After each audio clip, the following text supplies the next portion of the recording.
My partner, 34 male for 8 years, left me, 29 female, for his childhood friend that was widowed recently with 2 kids. How do I move on from this betrayal? I, 29 female, was with my partner, 34 male, for 8 years. 2 weeks ago, I came home at 10 p.m. from a long day, and he was behaving strangely. He was talking on the phone when I came in, and he immediately hung up. We wanted to watch TV for 30 minutes before going to bed. However, he was behaving so strange, and I kept asking him what was wrong. And suddenly, out of nowhere, he asked me, could you imagine life without kids? And I said, honestly, I can imagine both life with and without kids. And it's not really top of mind and never has been. And we've discussed this hundreds of times before and he had no concern. He then said that he developed an extremely strong urge to have children immediately. He then said that he thinks that we need to break up because I'm not sure. And if he wants kids, he needs to meet someone new, be with them for a couple of years before having children with them. So it will be a good time to break up. I was at a loss for words, to be honest. I didn't argue.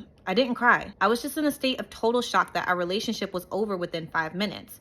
On a random Thursday night on the couch. There was no preparation. There was no we need to talk. He did seem very sad and told me that he was confused as to why I didn't want kids because I'm such an animal lover and can show so much love to dogs, but he hasn't seen me very excited around kids ever, which is true, but that's what I've always been like. Some backstory. Last year, he was diagnosed with cancer.